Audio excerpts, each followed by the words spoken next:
Greetings to our current ninth graders, the class of 2024. This is a video about how to complete the Google form to start your registration process for next year for the 10th grade. So I hope that you find it helpful. We're actually going to walk through the Google form. You should have already received the registration guide if you're a hybrid student. If you're a 100% online student, you can pick one up from the school counseling office. Just make sure that you wear a face covering when you come in. If you are not able to come to school or you're not comfortable coming, then we also do provide it as an electronic registration guide. And so if you go to the Salem High School webpage, it is right here on the front page of the web page. You click on it, it brings everything up of the contents of the registration guide, everything except for the cool cover, but the meat of the registration guide is definitely in there. Lots of good information. It gives you information of course descriptions, whether or not it is a full year class, which indicates that it's a 1, whether or not it's a semester class, indicating it's a 0.5, whether or not there's a class that you have to have before you take that class. That's called a prerequisite, like to take advanced drawing, you would first need to take art foundations and so forth. I also recommend that in the registration guide, that when you're looking at it, that before you get started on the Google form, that you go to page 33 of the registration guide and perhaps do a draft of what you are taking or what you plan to sign up for. And that's on page 33, and note on page 42, there is a master list of all the electives. So that's page 33 and page 42. I want to point those out to you. This is just step 1 of the registration process, and you're going to receive this Google form through School Messenger, which means it's coming to your school email.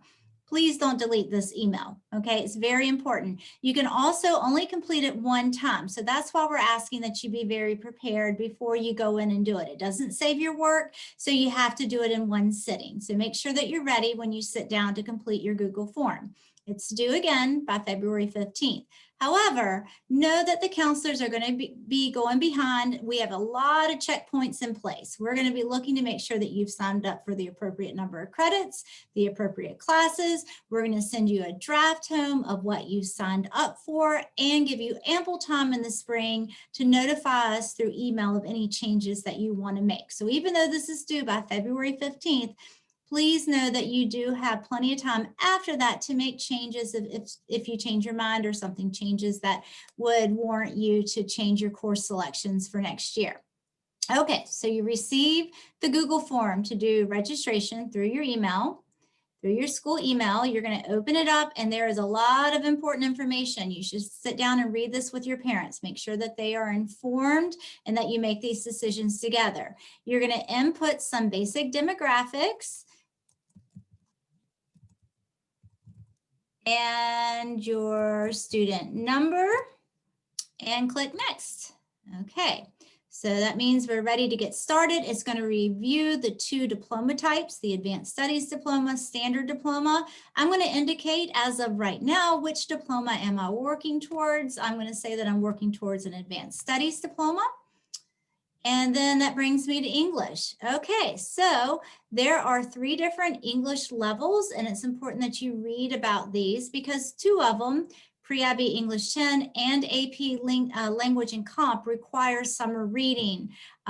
English 10 is General English, and then the AP Language and Comp is a very rigorous dual enrolled course, and it is taught that way. So please talk about this with your English teacher, what you're recommended for. If you're in person at hybrid, you can talk in person. If not, you can communicate through email, but please make sure that you're making the decision that is right for you, because again, there is summer reading assignments required for 2 of these English selections. So I'm going to pick my English, and I'm going to move on to the next core subject, which is history. Now, to graduate in the state of Virginia from a public school, if you're on an Advanced Studies Diploma, you need 4 social studies, and 2 of them have to be U.S. Virginia history, which students typically take in the 11th grade, and the other one has to be government, which students again typically take in the 12th grade unless they're taking the higher level AP courses that are taught at a college level. If I have taken world geography and modern history and I've been successful and I'm not interested in social studies, then I may click no history please and wait until next year to do a general US Virginia history. Or if I like social studies, then I'm going to have room in my schedule for ancient world history because I probably completed all my health and PE requirements in 8th and 9th grade, which opens up a spot. All right, science. All of our students need to take biology at some point. If you're going to take it as a 10th grader, you'll take general biology. If you've been going the advanced studies route, the advanced science route, then you would have taken chemistry pre-IB as a 9th grader, and you'll probably move on to physics pre-IB. If you did the chemistry pre-IB, you can always step back to the biology. So keep in mind, if you don't take biology next year as a 10th grader, you're probably saying, okay, I'm going to take IB bio as an 11th grader, which is a more rigorous class. I'm going to select biology and click next. And that brings me to math. Make sure that you're communicating with your math teacher because again, there are so many options for math next year and you need to choose the one that is best for you. I'm going to say that as a 9th grader, I'm in Algebra 1 right now. So I'm going to go with AFTA for next year because that's what my teacher is recommending. All right.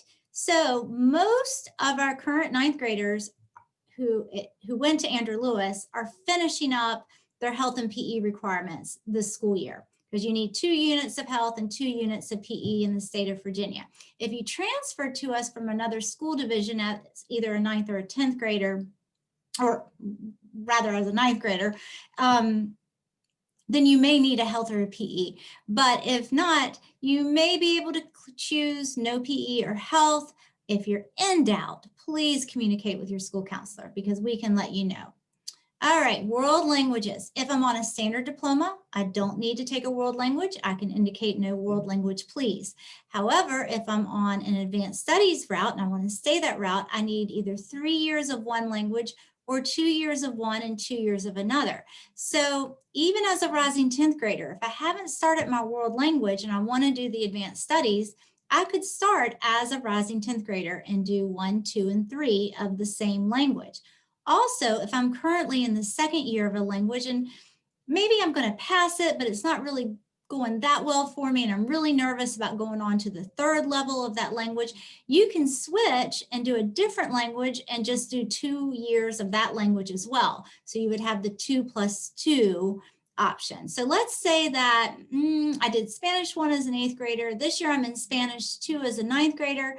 I'm passing it, but I'm not feeling real comfortable about Spanish 3. So I want to go the 2 + 2 option. So that means that I'm either going to sign up for Chinese 1, French 1, or German 1. I'm going to sign up for French 1. Okay, so as you probably remember, when you pick your first choice of a world language, sometimes it doesn't fit with the other courses that you've selected in registration. So you need to put an alternate.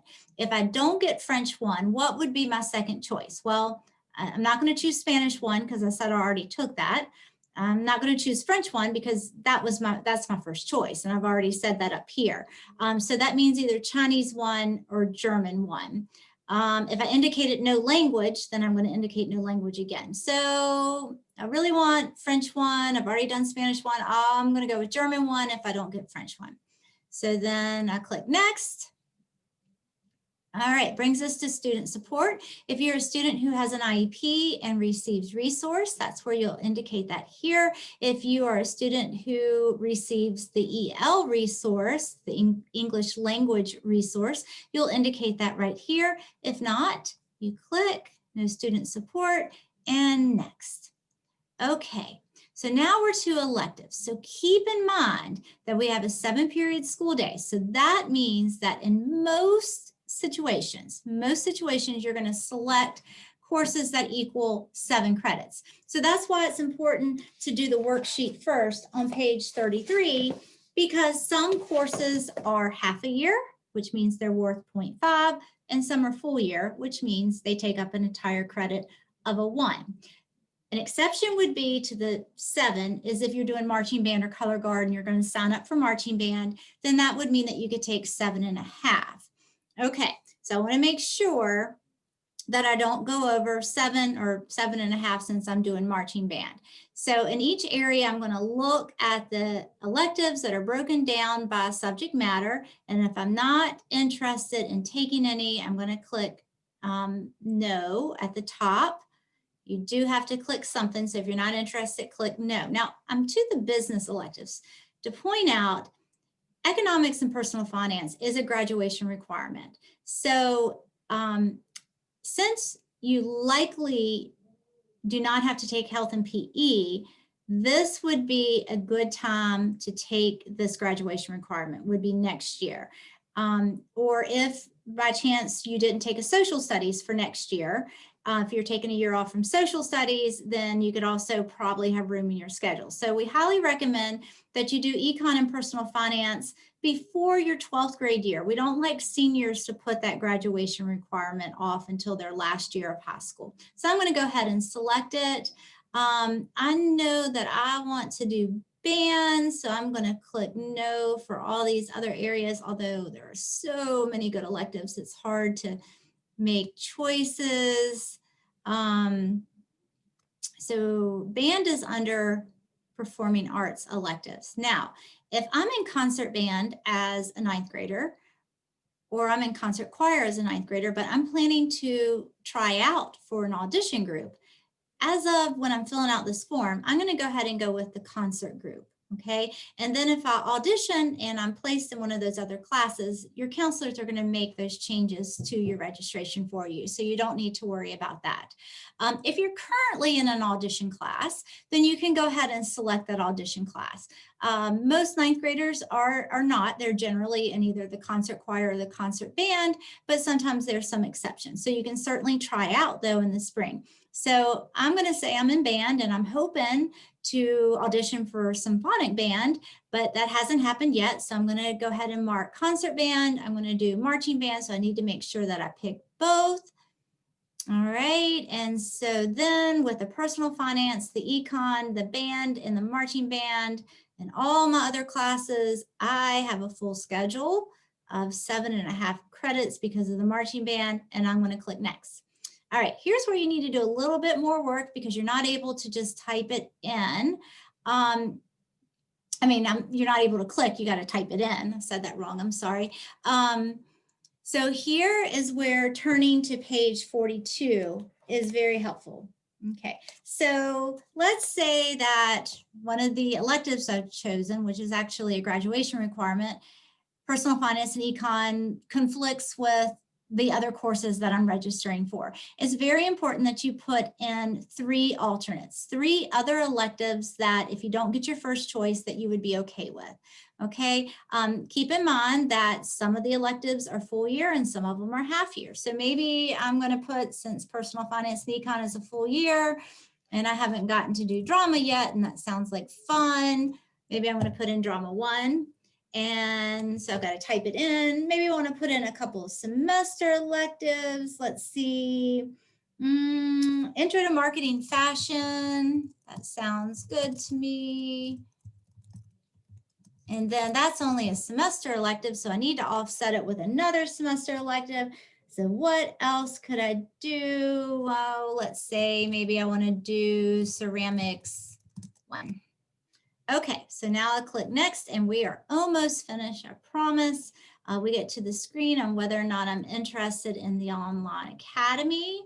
So you can read more about that in the registration guide. If there's any special notes, you can type that in. If not, just click next. Do you feel like you need a meeting?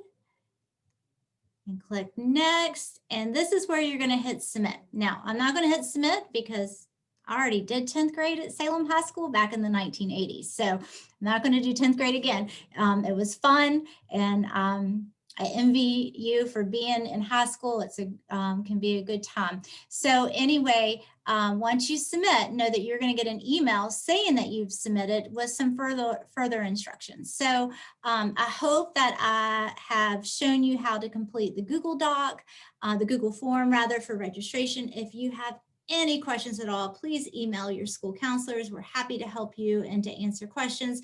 Know that once you submit it, that you're going to have plenty of time in the spring to inform us of any changes that you would like to make. And I hope, again, that this was helpful, and this is an exciting time thinking about next year and Forever Spartans.